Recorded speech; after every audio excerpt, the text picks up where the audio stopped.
ആരാണ് കള്ളപ്രവാചകൻ? വെളിപ്പാട് പുസ്തകം 13-ാം അധ്യായത്തിൽ എതിർ ക്രിസ്തുവിനോട് ചേർന്ന് നിന്ന് പ്രവർത്തിക്കുന്ന ഒരു ആത്മീയ ഫിഗറാണ് കള്ളപ്രവാചകൻ. കള്ളപ്രവാചകനാണ് എതിർ ക്രിസ്തുവിനെ ഈ ഭൂമിയിൽ കൂടുതൽ പ്രൊമോട്ട് ചെയ്യുന്നതിന് വേണ്ടി എതിർ ക്രിസ്തുവിൻ്റെ ഒരു പ്രതിപുരുഷനായി ഈ ഭൂമിയിൽ നിൽക്കുന്നത്. ആരാണ് കള്ളപ്രവാചകൻ എന്നുള്ള വിഷയത്തെ നമ്മൾ കുറച്ചുകൂടെ ഡീപ്പായിട്ട്, കുറച്ചുകൂടെ ആഴത്തിൽ നമ്മളിന്ന് പഠിക്കുവാനായി പോവുകയാണ്.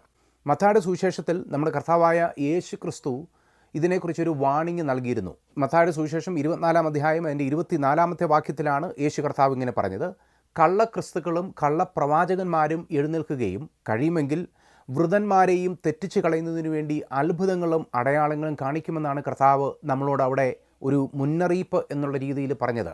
അന്ത്യകാല പ്രവചനങ്ങളോടുള്ള ബന്ധത്തിൽ നമ്മൾ ചിന്തിക്കുമ്പോൾ ഈ ഭൂമിയെ ഭരിക്കുന്നതിന് വേണ്ടി 7 വർഷം ഒരു രാഷ്ട്രീയ നേതാവ് എഴുന്നേൽക്കും എന്നുള്ളത് തന്നെയാണ് നമ്മൾ മനസ്സിലാക്കുന്നത്. ഈ രാഷ്ട്രീയ നേതാവിനോടുകൂടെ ഭരിക്കുന്നതിന് വേണ്ടി ഒരു ആത്മീയ നേതാവ് ഉണ്ടായിരിക്കും. ആ ആത്മീയ നേതാവിൻ്റെ പേരാണ് കള്ളപ്രവാചകൻ എന്ന് പറയുന്നത്. കള്ളപ്രവചനം അല്ലെങ്കിൽ കള്ളപ്രവാചകന്മാരെന്ന് പറയുന്നത് നമ്മുടെ ഇതിന് മുൻപുള്ള കാലഘട്ടത്തിൽ അനേകർ വന്നിട്ടുണ്ട്. പഴയ നിയമ കാലഘട്ടത്തിലും പുതിയ നിയമത്തിൻ്റെ കാലഘട്ടത്തിലും, എന്തിന് സഭായുഗങ്ങളിൽ മുഴുവനും എടുത്ത് നോക്കുകയാണെങ്കിൽ അനേക കള്ളപ്രവാചകന്മാർ ഈ ഭൂമിയിൽ വന്നിട്ടുണ്ട് എന്നുള്ളത് നമ്മൾ മനസ്സിലാക്കുന്നു. അതുമാത്രമല്ല, നാം വസിക്കുന്ന ഈ കാലഘട്ടം നമ്മളൊന്ന് എടുത്തു നോക്കുകയാണെങ്കിൽ കള്ളപ്രവാചകന്മാർ സ്വയമായി അവരുടെ തന്നെ മാന്യത അന്വേഷിക്കുകയും പോക്കറ്റ് വീർപ്പിക്കുന്നതിന് വേണ്ടിയും വചനത്തിലില്ലാത്തത് വിളിച്ചു പറയുകയും ചെയ്യുന്ന അനേക കള്ളപ്രവാചകന്മാരുടെ ഒരു കാലഘട്ടമാണ് നമ്മുടെ ഈ കാലഘട്ടം. നമ്മുടെ ഭാവിയിലും കള്ളപ്രവാചകന്മാർ വന്നുകൊണ്ടിരിക്കും. എന്നാൽ ഇതുവരെയുമുള്ള സകല കള്ളപ്രവാചകന്മാരുടെയും ഒരു മൂർത്തിഭാവമായി ഈ ഭൂമിയിൽ വളരെ വലിയ ഒരു കള്ളപ്രവാചകൻ ഈ ഭൂമിയിൽ വെളിപ്പെടുവാനായി പോവുകയാണ്. എതിർ ക്രിസ്തുവിൻ്റെ 7 വർഷത്തെ ഭരണകാലത്തെക്കുറിച്ച് നമ്മൾ നോക്കുകയാണെങ്കിൽ എതിർ ക്രിസ്തു എന്ന് പറയുന്ന രാഷ്ട്രീയ നേതാവായിരിക്കും ഗവൺമെൻറ്റിനെ നിയന്ത്രിക്കുന്നത്. എന്നാൽ ആ കാലഘട്ടത്തിലുള്ള മതത്തെ നിയന്ത്രിക്കുന്നത്, ആത്മീയതയെ നിയന്ത്രിക്കുന്നത് കള്ളപ്രവാചകൻ എന്ന് പറയുന്ന വ്യക്തിയാണ്. എതിർ ക്രിസ്തുവിൻ്റെ കാലഘട്ടത്തിൽ ഈ ഭൂമിയിൽ ഒരു ആത്മീയ സിസ്റ്റം ഉണ്ടായിരിക്കും, ഒരു ആത്മീയ സമ്പ്രദായം, ഒരു ആരാധന ഇവിടെ ഉണ്ടായിരിക്കും. ഈ ആരാധനയുടെ പിൻബലത്തിലാണ് എതിർ ക്രിസ്തു തൻ്റെ സിംഹാസനം, തൻ്റെ നേതൃത്വം ഈ ഭൂമിയുടെ എല്ലാ കോണിലേക്കും വ്യാപരിപ്പിക്കുവാനായി പോകുന്നത്. ആത്മീയതയില്ലാതെ രാഷ്ട്രീയം ഒരിക്കലും വിജയിച്ചിട്ടില്ല എന്നുള്ള ആ ഒരു തന്ത്രം എതിർ ക്രിസ്തുവും കള്ളപ്രവാചകനും കൂടെ ചേർന്ന് ഈ ഭൂമിയുടെ മേൽ നടത്തുവാനായി പോവുകയാണ്. നാം ഇന്ന് പെട്ടെന്ന് ചിന്തിക്കുവാനായി പോകുന്നത്, ആരായിരിക്കും ഈ കള്ളപ്രവാചകൻ? കള്ളപ്രവാചകൻ എന്ന് കേൾക്കുമ്പോൾ ചില മത നേതാക്കന്മാരെയോ അല്ലെങ്കിൽ ഇപ്പോൾ ഈ ഭൂമിയിലുള്ള ഏതെങ്കിലും ഒരു മതത്തിൻ്റെ അല്ലെങ്കിൽ ഒരു ഡിനോമിനേഷൻ്റെ നേതാവിനെയൊക്കെ എടുത്തു പറഞ്ഞ് അദ്ദേഹമായിരിക്കും എന്ന് പ്രതീക്ഷിക്കുന്നവരുണ്ട്. എന്നാൽ വിശുദ്ധ വേദപുസ്തകത്തിലേക്ക് നമ്മൾ വരുന്ന സമയത്ത് ബൈബിളിൻ്റെ, പ്രത്യേകിച്ച് വെളിപ്പാട് പുസ്തകത്തിൻ്റെ വ്യാഖ്യാനത്തിൻ്റെ അടിസ്ഥാനത്തിൽ നമ്മൾ പഠിക്കുകയാണെങ്കിൽ ഇപ്പോൾ നിലവിലുള്ള ഏതെങ്കിലും ഒരു സമ്പ്രദായത്തിൻ്റെയോ ഒരു മതത്തിൻ്റെയോ ഒരു ഡിനോമിനേഷൻ്റെയോ നേതാവല്ലാതെ എന്നുള്ളത് നമ്മൾ മനസ്സിലാക്കുന്നുണ്ട്. ഇന്ന് നാം പ്രധാനമായും കള്ളപ്രവാചകൻ്റെ 8 ലക്ഷണങ്ങളെക്കുറിച്ചാണ് അല്ലെങ്കിൽ 8 സ്വഭാവങ്ങളെക്കുറിച്ചാണ് നമ്മൾ പഠിക്കുവാനായി പോകുന്നത്. ഒന്നാമത്തെ കാര്യമെന്ന് പറയുന്നത്, വെളിപ്പാട് പുസ്തകം 13-ാം അധ്യായത്തിൽ നമ്മൾ കാണുന്നത് ഇങ്ങനെയാണ്: എതിർ ക്രിസ്തു എന്ന് പറയുന്ന രാഷ്ട്രീയ നേതാവ്, ഗവൺമെൻറ്റിൻ്റെ നേതാവ് വരുന്നത് വെള്ളത്തിൽ നിന്ന് കയറി വരുന്ന മൃഗം എന്നുള്ള പേരിലാണ്. അതായത് മധ്യധരണി കടലിൽ നിന്ന് കയറി വരുന്ന മൃഗം. അതിൻ്റെ അർത്ഥം എന്നാന്ന് ചോദിച്ചാൽ, എതിർ ക്രിസ്തു അനേക രാജ്യങ്ങളുടെയും അനേക കൾച്ചറുകളുടെയും ഒരു സമ്മിശ്ര മനുഷ്യനായിരിക്കും എതിർ ക്രിസ്തു എന്ന് പറയുന്നത്. എതിർ ക്രിസ്തുവിൻ്റെ വംശം എന്ന് പറയുന്നത് തന്നെ ഒരു വംശമായിരിക്കുകയില്ല. എതിർ ക്രിസ്തു ജനിച്ചതും എതിർ ക്രിസ്തുവിൻ്റെ മാതാവും പിതാവും എതിർ ക്രിസ്തുവിൻ്റെ രാഷ്ട്രീയ സാഹചര്യങ്ങളും വളർന്നതുമൊക്കെ ഈ ലോകത്തിൻ്റെ തന്നെ മുഴുവനും ഒരു പുരുഷൻ എന്നുള്ള നിലയിലായിരിക്കും എതിർ ക്രിസ്തു വരുന്നത്. അതുകൊണ്ടാണ് എതിർ ക്രിസ്തുവിനെ കടലിൽ നിന്ന് അല്ലെങ്കിൽ വെള്ളത്തിൽ നിന്ന് കയറി വരുന്ന മൃഗം എന്ന് പറയുന്നത്. വെള്ളം എന്ന് പറയുന്നത് മധ്യധരണക്കടലാണ്. അതുകൊണ്ടാണ് യൂറോപ്യൻ ഭാഗങ്ങളിൽ നിന്ന് എതിർ ക്രിസ്തുവിന് വരുവാനുള്ള സാധ്യത ഉണ്ടെന്ന് നമ്മൾ മനസ്സിലാക്കുന്നതും പഠിപ്പിക്കുന്നതും. എതിർ ക്രിസ്തു അങ്ങനെ വെള്ളത്തിൽ നിന്ന് വരികയാണെങ്കിൽ കള്ളപ്രവാചകൻ വരുന്നത് ഭൂമിയിൽ നിന്നാണ്, അഥവാ കരയിൽ നിന്നാണ്. അതിൻ്റെ അർത്ഥം എന്താണ്? ഇവിടെ കരയെന്നുദ്ദേശിക്കുന്നത് പലസ്തീൻ നാടിനെയാണ്, ഇസ്രയേൽ ഉൾപ്പെട്ട് നിൽക്കുന്ന ആ ദേശത്തെയാണ്. അങ്ങനെയെങ്കിൽ നമുക്ക് വളരെ വ്യക്തമായി ആ ഒരു പദത്തിൽ നിന്ന് തന്നെ മനസ്സിലാക്കുന്ന കാര്യം, എതിർ ക്രിസ്തുവിൻ്റെ കൂടെ ചേർന്നുകൊണ്ട് ഈ ഭൂമിയിലുള്ള യഹൂദന്മാരെയും മറ്റുള്ള എല്ലാ ദേശക്കാരെയും ഒരുമിച്ച്, ഈ ഭൂമിയിലുള്ള സകലരെയും ഒരുമിച്ച് കബളിപ്പിച്ച് എതിർ ക്രിസ്തുവിൻ്റെ അനുയായികളാക്കി തീർക്കുന്നതിന് വേണ്ടി നിൽക്കുന്ന ആ ആത്മീയ പുരുഷൻ എന്ന് പറയുന്നത് കരയിൽ നിന്ന് വരുന്നു എന്ന് പറയുമ്പോൾ അതിൻ്റെ അർത്ഥം അദ്ദേഹം ഒരു യഹൂദനാണ് എന്നുള്ളതാണ്. ഒരു യഹൂദൻ, അതായത് ഒരു വിശ്വാസത്യാഗിയായ യഹൂദൻ. നമുക്കൊരിക്കലും ദൈവഭക്തനായ ഒരു യഹൂദൻ എന്ന് പറയാൻ പറ്റുകയില്ല. ഒരു അപ്പോസ്റ്റേറ്റ് ജൂ, അല്ലെങ്കിൽ വിശ്വാസത്യാഗിയായ അല്ലെങ്കിൽ വിശ്വാസത്തെ ത്യജിച്ച, ന്യായപ്രമാണത്തെ ത്യജിച്ച, ഒരിക്കൽ വിശ്വസിച്ചു എന്നാൽ പിന്നീട് ത്യജിച്ച ഒരു വ്യക്തിയായിരിക്കും ഈ ഒരു യഹൂദനായ കള്ളപ്രവാചകൻ എന്ന് പറയുന്നത്. അതിനൊരു പ്രധാനപ്പെട്ട കാരണം കൂടിയുണ്ട്. യഹൂദന്മാർ എതിർ ക്രിസ്തുവിനെ വിശ്വസിക്കണമെന്നുണ്ടെങ്കിൽ യഹൂദന്മാരുടെ മേൽ ഇൻഫ്ലുവൻസ് അഥവാ സ്വാധീനമുള്ള ഒരു വ്യക്തിയായിരിക്കണം എതിർ ക്രിസ്തുവിനെ വിശ്വസിപ്പിക്കത്തക്ക രീതിയിൽ യഹൂദന്മാർക്ക് പറഞ്ഞു കൊടുക്കുന്ന ആ ഒരു വ്യക്തി എന്ന് പറയുന്നത്. യഹൂദന്മാരെ എതിർ ക്രിസ്തുവുമായി എഗ്രിമെൻറ്റിൽ ഒപ്പിടുവിക്കുന്നതിന് വേണ്ടി ഒരു മധ്യസ്ഥൻ എന്നുള്ള നിലയിൽ നിൽക്കുന്ന വ്യക്തിയായിരിക്കും ഈ കള്ളപ്രവാചകൻ എന്ന് പറയുന്നത്. യഹൂദനെ സ്വാധീനിക്കുന്നതിന് വേണ്ടി, ഈ രീതിയിലുള്ള ഒരു സ്വാധീനം നടത്തുന്നതിന് വേണ്ടി ഒരു വെളിയിൽ നിന്നുള്ള ഒരു വ്യക്തിക്ക് സാധ്യമാവുകയില്ല. ഒരു യഹൂദനെ സ്വാധീനിക്കുന്നതിന് വേണ്ടി, പ്രത്യേകിച്ച് ആത്മീയമായ തീരുമാനങ്ങൾ എടുക്കുന്നതിന് വേണ്ടി, ഒരു ആത്മീയ എഗ്രിമെൻറ്റിന് വേണ്ടി ഒപ്പിടുന്നതിന് വേണ്ടി, പ്രത്യേകിച്ച് ദേവാലയത്തിൻ്റെ വിഷയങ്ങളുള്ള ബന്ധത്തിലും യാഗത്തിൻ്റെ വിഷയങ്ങളുള്ള ബന്ധത്തിലും ഒരു ഒപ്പിട്ട് സന്ധി വെക്കുന്നതിന് വേണ്ടി യഹൂദന്മാരെ പ്രേരിപ്പിക്കുന്ന ഒരു വ്യക്തി ഇതിന് പുറകിൽ നിൽക്കുന്നുണ്ടെങ്കിൽ അദ്ദേഹം ഒരു യഹൂദൻ തന്നെയായിരിക്കണം. ഒന്നാമതായി നമ്മൾ മനസ്സിലാക്കുന്നത്, കള്ളപ്രവാചകൻ എന്ന് പറയുന്നത് കരയിൽ നിന്ന് വരുന്ന, അല്ലെങ്കിൽ ഭൂമിയിൽ നിന്ന് വരുന്ന, അല്ലെങ്കിൽ ഇസ്രയേലിൽ നിന്ന് വരുന്ന, അല്ലെങ്കിൽ പലസ്തീനിൽ നിന്ന് വരുന്ന ആ ഒരു വ്യക്തി എന്ന് പറയുമ്പോൾ അദ്ദേഹം വിശ്വാസത്യാഗിയായ ഒരു യഹൂദൻ തന്നെയാണ്. കരയിൽ നിന്ന് വരുന്ന ഈ മൃഗത്തെക്കുറിച്ച് വെളിപ്പാട് പുസ്തകം 13-ാം അധ്യായം അതിൻ്റെ 11-ാമത്തെ വാക്യത്തിൽ ഇങ്ങനെയാണ് പറഞ്ഞിട്ടുള്ളത്: മറ്റൊരു മൃഗം ഭൂമിയിൽ നിന്ന് കയറുന്നത് ഞാൻ കണ്ടു. അതിന് കുഞ്ഞാടിനുള്ളതുപോലെ 2 കൊമ്പുണ്ടായിരുന്നു. രണ്ടാമത്തെ സ്വഭാവമാണ് നമ്മൾ ഇവിടെ പഠിക്കുന്നത്. കള്ളപ്രവാചകൻ്റെ രണ്ടാമത്തെ സ്വഭാവം എന്ന് പറയുന്നത് കുഞ്ഞാടിനെ പോലെയുള്ള ഒരു അപ്പിയറൻസ് ആയിരിക്കും ഈ ഒരു കള്ളപ്രവാചകനുള്ളത്. കുഞ്ഞാട് എന്ന് പറയുന്ന സമയത്ത് ബൈബിളിനെ പഠിക്കുന്ന ഒരു വ്യക്തി ആദ്യമായി ചിന്തിക്കുന്ന ഏറ്റവും പ്രധാനപ്പെട്ട കാര്യം എന്ന് പറയുന്നത് നമ്മുടെ കർത്താവായ യേശു ക്രിസ്തുവാണ്. യേശു ക്രിസ്തുവാണ് ദൈവത്തിൻ്റെ കുഞ്ഞാട്. മാനവജാതിയുടെ പാപത്തെ തൻ്റെ ചുമലിൽ വഹിച്ചുകൊണ്ട് നമുക്ക് പകരമായി മരിച്ച ദൈവത്തിൻ്റെ കുറ്റമറ്റ, കറയില്ലാത്ത, പാപമില്ലാത്ത കുഞ്ഞാടാണ് നമ്മുടെ കർത്താവായ യേശു ക്രിസ്തു എന്ന് പറയുന്നത്. ഇവിടെ കള്ളപ്രവാചകന് വരുന്നത് ഒരു കുഞ്ഞാട് പോലെയാണ്. എന്നാൽ ശ്രദ്ധിച്ച് നോക്കുകയാണെങ്കിൽ അവിടെ പറഞ്ഞിട്ടുള്ള ഒരു പ്രത്യേകതയാണ്, ഈ കുഞ്ഞാടിന് 2 കൊമ്പുണ്ട്. കുഞ്ഞാടിന് ഒരിക്കലും കൊമ്പ് ഇല്ല എന്നുള്ളത് തന്നെയാണ് കുഞ്ഞാടിൻ്റെ ഏറ്റവും വലിയ പ്രത്യേകത എന്ന് പറയുന്നത്. എന്നാൽ ഇവിടെ കുഞ്ഞാടിനെ പോലെ വരുന്ന ഈ കള്ളപ്രവാചകന് 2 കൊമ്പുകൾ ഉണ്ട് എന്ന് പറയുമ്പോൾ അതിൻ്റെ അർത്ഥം നമ്മുടെ കർത്താവായ യേശു ക്രിസ്തുവിനെ കോപ്പി ചെയ്യുന്ന ഒരു അപ്പിയറൻസോടുകൂടി ആയിരിക്കും ഈ ഭൂമിയുടെ മേൽ, വളരെ ആത്മീയ നയതന്ത്രപരമായി ഈ ഭൂമിയുടെ മേൽ കള്ളപ്രവാചകൻ യഹൂദന്മാരെയൊക്കെ സ്വാധീനിക്കുവാനായി പോകുന്നത്. കള്ളപ്രവാചകൻ യേശു ക്രിസ്തുവിൻ്റെ ശുശ്രൂഷയെ കോപ്പി അടിച്ചുകൊണ്ടാണ് ഈ ഭൂമിയിൽ വരുന്നതെങ്കിലും കള്ളപ്രവാചകൻ ഒരിക്കലും യേശു ക്രിസ്തുവിൻ്റെ വിനയവും താഴ്മയും ഒന്നും കള്ളപ്രവാചകനിൽ കാണുകയില്ല. യേശു ക്രിസ്തുവിൻ്റെ പരിശുദ്ധിയും വിശുദ്ധിയും ഒന്നും കള്ളപ്രവാചകൻ മെയിൻറ്റെയിൻ ചെയ്യുകയുമില്ല.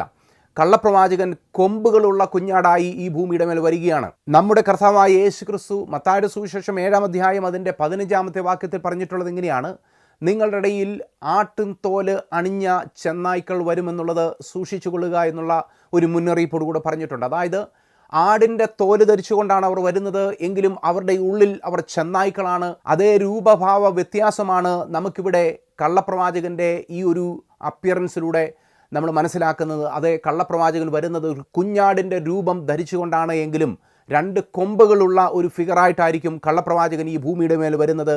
അതേ മനുഷ്യരെ വക്രതയോടുകൂടെ കബളിപ്പിക്കുന്നതിന് വേണ്ടി എല്ലാ തയ്യാറെടുപ്പോടുകൂടെയും ഈ ഭൂമിയുടെ മേൽ കള്ളപ്രവാചകൻ വരുവാനായി പോവുകയാണ്. കള്ളപ്രവാചകൻ്റെ അടുത്ത ലക്ഷണം എന്ന് പറയുന്നത് വെളിപ്പാട് പുസ്തകം 13-ാം അധ്യായം അതിൻ്റെ 11-ാമത്തെ വാക്യത്തിൽ ഇങ്ങനെയാണ് നമ്മൾ കാണുന്നത്: കുഞ്ഞാടിനുള്ളതുപോലെ 2 കൊമ്പുണ്ടായിരുന്നു, അത് മഹാസർപ്പം എന്ന പോലെ സംസാരിച്ചു. അടുത്ത സ്വഭാവം എന്ന് പറയുന്നത് കുഞ്ഞാടിനെ പോലെയാണ് വരുന്നതെങ്കിലും 2 കൊമ്പുകളുണ്ട് എന്നുള്ളത് നമ്മൾ മനസ്സിലാക്കുന്നു. അതുമാത്രമല്ല, അതിൻ്റെ സംസാരം എന്ന് പറയുന്നത് മഹാസർപ്പം എന്ന പോലെ സംസാരിച്ചു എന്നുള്ളതാണ്. ഒന്ന് ശ്രദ്ധിച്ചു നോക്കിയേ, കുഞ്ഞാടിൻ്റെ അപ്പിയറൻസോടുകൂടെ വരുന്നു, എന്നാൽ ശ്രദ്ധിച്ചു നോക്കിയാൽ കബളിപ്പിക്കുന്ന, വഞ്ചിപ്പിക്കുന്ന 2 കൊമ്പുകൾ ഈ കള്ളപ്രവാചകനുണ്ട്. അതുമാത്രമല്ല, വാ തുറന്നാൽ ശബ്ദിക്കുന്നതും സംസാരിക്കുന്നതും മഹാസർപ്പം സംസാരിക്കുന്നത് പോലെ സംസാരിക്കുകയാണ്. എന്തൊരു ജീവിയായിരിക്കും അത്! അല്ലെങ്കിൽ കള്ളപ്രവാചകൻ്റെ കപടഭക്തിയും മറ്റുള്ളവരെ കബളിപ്പിക്കുന്നതിനുള്ള വിരുദും എത്രയായിരിക്കും എന്നുള്ളത് നമ്മൾ മനസ്സിലാക്കേണ്ടതായിട്ടുണ്ട്. അതെ, ഈ കള്ളപ്രവാചകൻ സംസാരിക്കുന്നത് സർപ്പം സംസാരിക്കുന്നത് പോലെയാണ്, അല്ലെങ്കിൽ ഡ്രാഗൻ സംസാരിക്കുന്നത് പോലെയാണ് എന്ന് ഇവിടെ പറഞ്ഞിരിക്കുകയാണ്. അതിൻ്റെ അർത്ഥം എന്താണ്? മഹാസർപ്പം എന്ന് പറയുന്നത് സാക്ഷാൽ പിശാചാണ്. അപ്പോൾ വെളിപ്പാട് പുസ്തകം 12-ാം അധ്യായത്തിലൊക്കെ നമ്മൾ അതിനെ വ്യക്തമായി നമ്മൾ കാണുന്നുണ്ട്. പിശാചിൻ്റെ ഒരു സ്പോക്സ് പേഴ്സൺ എന്നുള്ള നിലയിലാണ് ഈ കള്ളപ്രവാചകൻ്റെ ഈ ഭൂമിയിലെ ശുശ്രൂഷ എന്ന് പറയുന്നത്. പിശാച് എന്ത് പറയുവാൻ ആഗ്രഹിക്കുന്നുവോ അത് മുഴുവനും പറയുന്നത്, അല്ലെങ്കിൽ സർപ്പം പറയുവാൻ ആഗ്രഹിക്കുന്ന എല്ലാ കാര്യങ്ങളും ഈ ഭൂമിയോട് അറിയിക്കുന്നത് കള്ളപ്രവാചകൻ എന്ന് പറയുന്ന ആത്മീയ കപടവേഷമണിഞ്ഞ ഈ കള്ളപ്രവാചകൻ തന്നെയായിരിക്കും.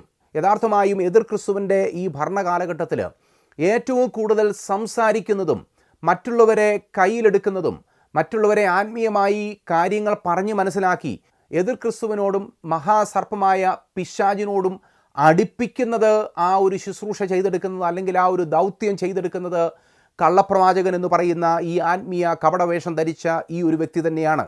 കള്ളപ്രവാചകൻ്റെ നാലാമത്തെ സ്വഭാവവും നാലാമത്തെ ശുശ്രൂഷയും അല്ലെങ്കിൽ അദ്ദേഹം ചെയ്യുന്ന ദൗത്യവും നമ്മൾ കാണുന്നത് 12-ാമത്തെ വാക്യത്തിലാണ്. അത് ഒന്നാമത്തെ മൃഗത്തിൻ്റെ മുൻപാകെ അതിൻ്റെ അധികാരമെല്ലാം നടത്തി എന്നുള്ളതാണ് അടുത്ത കാര്യമെന്ന് പറയുന്നത്. അവിടെ ഇങ്ങനെയാണ് പറഞ്ഞിട്ടുള്ളത്, exercised all authority of the first beast on his behalf. അതായത് ഒന്നാമത്തെ മൃഗം എന്ന് പറയുന്ന എതിർ ക്രിസ്തു ചെയ്യുന്ന എല്ലാ കാര്യങ്ങളും എതിർ ക്രിസ്തുവിന് വേണ്ടി ചെയ്തു കൊടുക്കുന്ന വ്യക്തിയായിരിക്കും കള്ളപ്രവാചകൻ എന്ന് പറയുന്നത്. അപ്പോൾ എതിർ ക്രിസ്തുവിന് മുകളിൽ ആത്മീയ പരിവേഷവും അല്ലെങ്കിൽ സ്വാധീനവുമുള്ള വ്യക്തിയായിരിക്കും കള്ളപ്രവാചകൻ എന്ന് പറയുന്ന ആ ഒരു വ്യക്തി. മറ്റൊരു രീതിയിൽ പറഞ്ഞാൽ എതിർ ക്രിസ്തുവിൻ്റെ പകരക്കാരനായി ഈ ഭൂമിയിൽ അധികാരം നടത്തുകയും മറ്റുള്ളവരെ കൺവിൻസ് ചെയ്യുകയും ചെയ്യുന്ന ഒരു ശക്തിയും ഒരു വ്യക്തിയുമായിരിക്കും കള്ളപ്രവാചകൻ എന്ന് പറയുമ്പോൾ അതിൻ്റെ അർത്ഥമെന്ന് പറയുന്നത് എതിർ ക്രിസ്തുവും കള്ളപ്രവാചകനും തമ്മിലുള്ള ബന്ധത്തിൻ്റെ ആ ഒരു പാർട്ട്ണർഷിപ്പാണ്, അതിൻ്റെ ആഴമാണ്. ആർക്കും തകർക്കുവാൻ പറ്റാത്ത രീതിയിൽ എതിർ ക്രിസ്തുവും കള്ളപ്രവാചകനും പിശാചും കൂടെ ഒരുമിച്ച് ചേർന്നുള്ള ഒരു ഭരണമായിരിക്കും ഈ ഒരു 7.5 വർഷം ഈ ഭൂമിയുടെ മേൽ നടത്തുവാൻ പോകുന്ന ഭരണം എന്ന് പറയുന്നത്. ആ ഒരു പാർട്ട്ണർഷിപ്പിനെ തകർക്കുന്നതിന് വേണ്ടി ഈ ഭൂമിയിലുള്ള ആർക്കും സാധ്യമല്ല എന്നുള്ള കാര്യമാണ് നമ്മൾ മനസ്സിലാക്കുന്നത്. എന്നാൽ ഇവരുടെ പാർട്ട്ണർഷിപ്പിൻ്റെ അവസാനം എന്തെന്ന് വിശുദ്ധ വേദപുസ്തകം നമ്മളോട് പറഞ്ഞു തരുന്നുണ്ട് താനും. 5-ാമതായി കള്ളപ്രവാചകൻ ചെയ്യുന്ന അടുത്ത ദൗത്യം എന്ന് പറയുന്നത് അതിൻ്റെ 12-ാമത്തെ വാക്യത്തിൽ വീണ്ടും നമ്മൾ കാണുന്നുണ്ട്. അത് ഒന്നാമത്തെ മൃഗത്തിൻ്റെ മുൻപാകെ അതിൻ്റെ അധികാരം എല്ലാം നടത്തി ഭൂമിയെയും അതിൽ വസിക്കുന്നവരെയും മരണകരമായ മുറിവ് പുറത്തുപോയ ഒന്നാം മൃഗത്തെ നമസ്കരിക്കുവാറാക്കുന്നു. ഇതിനു മുൻപ് നമ്മൾ കണ്ടത് എതിർ ക്രിസ്തുവിൻ്റെ അധികാരം മുഴുവനും ഈ ഭൂമിയുടെ മേൽ പ്രയോഗിക്കുന്നതിന് വേണ്ടി on behalf of anti Christ എല്ലാ ശുശ്രൂഷകളും ചെയ്തു തീർക്കുന്നത് ഈ കള്ളപ്രവാചകനാണ് എന്ന് നമ്മൾ കണ്ടു.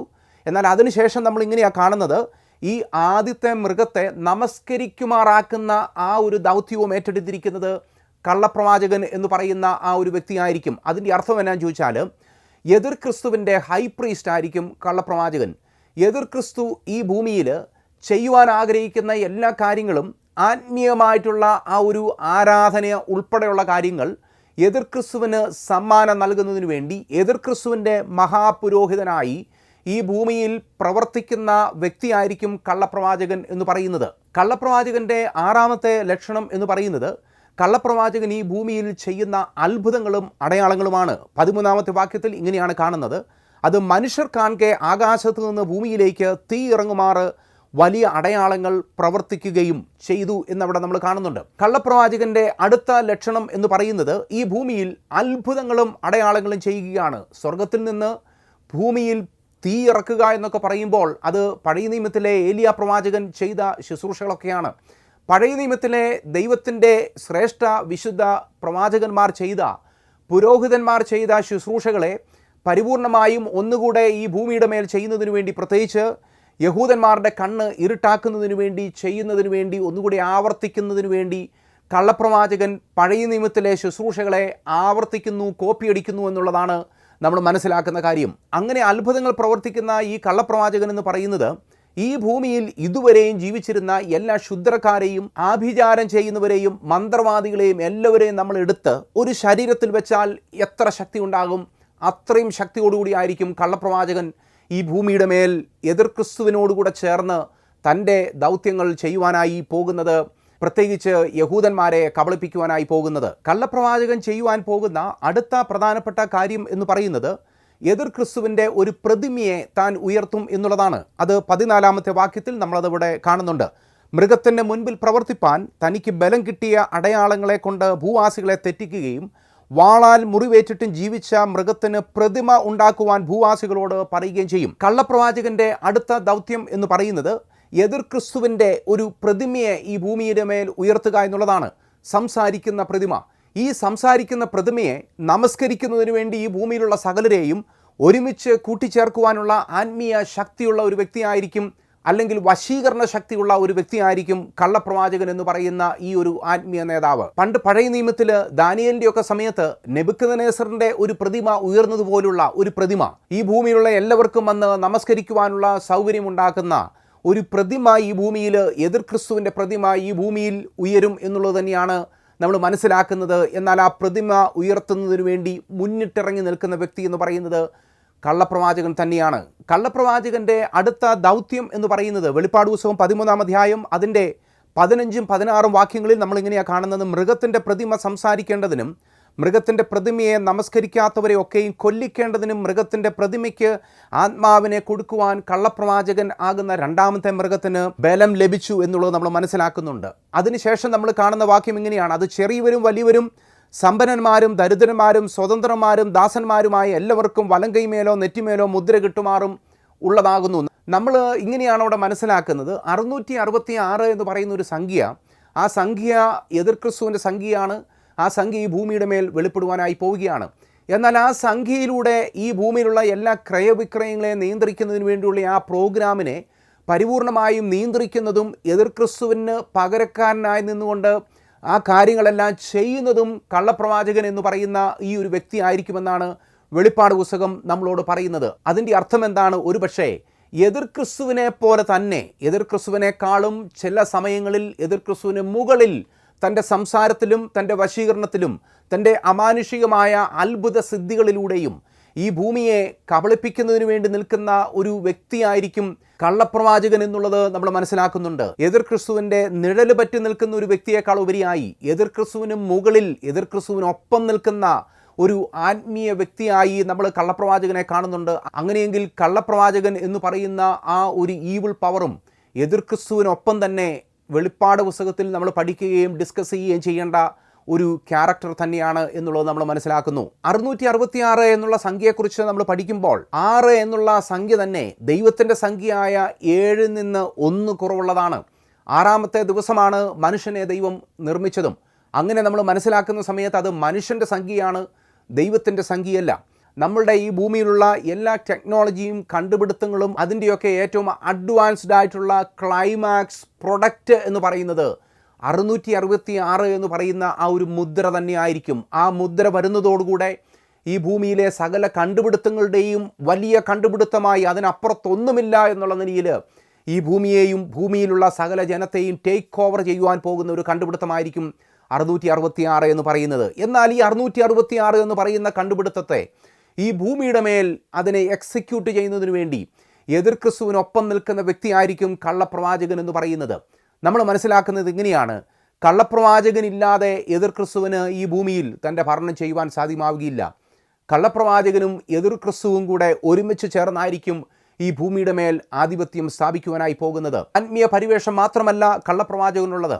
എതിർ ക്രിസ്തു രാഷ്ട്രീയ നേതാവാണ്, എതിർ ക്രിസ്തു ഗവൺമെൻറ്റിൻ്റെ നേതാവാണ്, കള്ളപ്രവാചകൻ മതത്തിൻ്റെ നേതാവാണ്. അതേസമയം തന്നെ എതിർ ക്രിസ്തുവിനോടുകൂടെ ചേർന്ന് നിന്ന് എതിർ ക്രിസ്തു ചെയ്യേണ്ട കാര്യങ്ങൾ ഓൺ ബിഹാഫ് ഓഫ് ഹിം, എതിർ ക്രിസ്തുവിന് പകരക്കാരനായി നിന്നുകൊണ്ട് ചെയ്യത്തക്ക രീതിയിലുള്ള വളരെ വലിയ ശക്തിയുള്ള ഒരു നേതാവ് തന്നെയായിരിക്കും കള്ളപ്രവാചകൻ എന്ന് പറയുന്നത്. അങ്ങനെ ഈ ഭൂമിയെ രാഷ്ട്രീയപരമായും ആത്മീയപരമായും എല്ലാം സ്വാധീനം ചെയ്ത് 7 വർഷം വാഴുവാനായി പോകുന്ന എതിർ ക്രിസ്തുവിനെയും കള്ളപ്രവാചകനെയും അവരുടെ ആ ഒരു കൂട്ടുകെട്ടിനെ ഒരിക്കലും മാനസികമായി അവർ തമ്മിൽ തെറ്റിപ്പിരിയുകയില്ല. എന്നാൽ അവരെ ന്യായം വിധിക്കുന്ന ദൈവത്തിൻ്റെ പ്രവൃത്തിയാണ് നമ്മൾ വെളിപ്പാട് പുസ്തകം 19-ാം അധ്യായം അതിൻ്റെ 20-ാമത്തെ വാക്യത്തിൽ നമ്മൾ കാണുന്നത്. എതിർ ക്രിസ്തുവിൻ്റെയും കള്ളപ്രവാചകൻ്റെയും ഈ കൂട്ടുകെട്ട് തകരുന്നത് അങ്ങനെയാണ്. അതിന് മേലുള്ള ദൈവിക ന്യായവിധിയെക്കുറിച്ച് നമ്മളിങ്ങനെയാണ് മനസ്സിലാക്കുന്നത്: മൃഗത്തെയും അതിൻ്റെ മുൻപാകെ താൻ ചെയ്ത അടയാളങ്ങളാൽ മനുഷ്യരെ ചതിച്ച് മൃഗത്തിൻ്റെ മുദ്ര ഏൽപ്പിക്കുകയും അതിൻ്റെ പ്രതിമയെ നമസ്കരിപ്പിക്കുകയും ചെയ്ത കള്ളപ്രവാചകനെയും പിടിച്ചു കെട്ടി ഇരുവരെയും ഗന്ധകം കത്തുന്ന തീപ്പൊയ്കയിൽ ജീവനോടുകൂടെ തള്ളിക്കളഞ്ഞു എന്നുള്ളത് നമ്മൾ മനസ്സിലാക്കുന്നുണ്ട്. 7 വർഷം ഇവർ ഭരിക്കുമ്പോൾ അവർ ഈ ഭൂമിയുടെ എല്ലാ ശ്രേഷ്ഠാധികാരികളും കൈയാളുന്നവരായിട്ടായിരിക്കും അവർ ഭരിക്കുന്നത്. അവരുടെ ഭരണത്തിന് അന്തമില്ലാത്ത രീതിയിൽ അവരുടെ ഭരണം വളരെ ശക്തിയോടുകൂടെ ഈ ഭൂമിയുടെ മേൽ അടിച്ചേൽപ്പിക്കുമ്പോൾ അവർ ഒരിക്കലും ചിന്തിച്ചു പോകുന്നില്ല അവർക്കൊരവസാനം ഉണ്ടാകുമെന്ന്. എന്നാൽ നമ്മുടെ കർത്താവായ യേശു ക്രിസ്തു യഥാർത്ഥ കുഞ്ഞാട് ഈ ഭൂമിയുടെ മേൽ വന്ന് തൻ്റെ ന്യായവിധി നടത്തുമ്പോൾ തൻ്റെ ന്യായവിധിയുടെ ആദ്യത്തെ സ്റ്റെപ്പ് എന്ന് പറയുന്നത് ഇതുവരെയും ഭൂമിയിലെ ജനങ്ങളെ കബളിപ്പിച്ചുകൊണ്ടിരുന്ന കള്ളപ്രവാചകനെയും എതിർ ക്രിസ്തുവിനെയും പിടിച്ചുകെട്ടി തീയും ഗന്ധവും കത്തുന്ന തീപ്പൊയ്കയിലേക്ക് ജീവനോടുകൂടെ തള്ളിക്കളയുക എന്നുള്ളത് തന്നെയാണ് കുഞ്ഞാടാകുന്ന യേശു ക്രിസ്തു. കൊമ്പില്ലാത്ത കുഞ്ഞാട്. അതെ, അഹങ്കാരമോ അഹന്തയോ മാലിന്യമോ അശുദ്ധിയോ കബളിപ്പിക്കുന്ന സ്വഭാവങ്ങളോ ഒന്നുമില്ലാത്ത നമ്മുടെ കർത്താവായ യേശു ക്രിസ്തു ദൈവത്തിൻ്റെ കുഞ്ഞാട്. ആദ്യം മുതൽ അവസാനം വരെയും തൻ്റെ ഐഡൻറ്റിറ്റിയിൽ മാലിന്യം ചേർക്കുന്നില്ല. താൻ അന്നും ഇന്നും എപ്പോഴും അറുക്കപ്പെട്ട കുഞ്ഞാടായി നമുക്ക് പകരക്കാരനായി ദൈവസന്നിധിയിൽ നിൽക്കുന്നു. ദൈവത്തിൻ്റെ വചനം നമ്മളോട് ചോദിക്കുന്ന ഏറ്റവും പ്രധാനപ്പെട്ട ചോദ്യം ഇതാണ്. മനുഷ്യനെ കബളിപ്പിക്കുന്നതിന് വേണ്ടി ഈ ഭൂമിയിൽ അനേകം മതങ്ങളുണ്ട്. മനുഷ്യൻ്റെ നന്മയ്ക്ക് വേണ്ടി ആണ് എന്ന് പറഞ്ഞുകൊണ്ട് മനുഷ്യനെ അറുക്കുന്ന, കൊല്ലുന്ന, നശിപ്പിക്കുന്ന, മനുഷ്യൻ്റെ ആത്മാവിനെ നരകത്തിൽ കൊണ്ട് കളയുന്ന അനേകം മതങ്ങളും മതമേലധ്യക്ഷന്മാരും ഈ ഭൂമിയിലുണ്ട്. എന്നാൽ മനുഷ്യനെ നിത്യതയിൽ കൊണ്ടെത്തിക്കുവാൻ കഴിവുള്ള ഏക വ്യക്തി, ഏക ശക്തി, ഏക ദൈവം എന്ന് പറയുന്നത് മനുഷ്യൻ്റെ പാപപരിഹാരത്തിനു വേണ്ടി അറുക്കപ്പെട്ട കർത്താവായ യേശു ക്രിസ്തു മാത്രമാണ്. യേശു ക്രിസ്തുവിൻ്റെ വിശുദ്ധി ദർശിക്കുക, യേശു ക്രിസ്തുവിൻ്റെ സൗന്ദര്യം കവരുക, യേശു ക്രിസ്തുവിൻ്റെ ശ്രേഷ്ഠത മനസ്സിലാക്കിക്കൊണ്ട്, യേശു ക്രിസ്തു ജെനുവിനാണെന്ന് മനസ്സിലാക്കിക്കൊണ്ട് യേശുവിനെ ആരാധിക്കുന്നവരുടെ പുസ്തകമാണ് വിശുദ്ധ വേദപുസ്തകം എന്ന് പറയുന്നത്. ആ നിരയിൽ നമുക്കും നിത്യതയിൽ ഒരു സ്ഥാനം ഉണ്ട് എന്നുള്ള പരിപൂർണ വിശ്വാസത്തോടുകൂടെ അനുദിനം കർത്താവിനെ സേവിച്ച് മുന്നേറാം. നമ്മുടെ കർത്താവ് നമ്മളെ അനുഗ്രഹിക്കുമാറാകട്ടെ.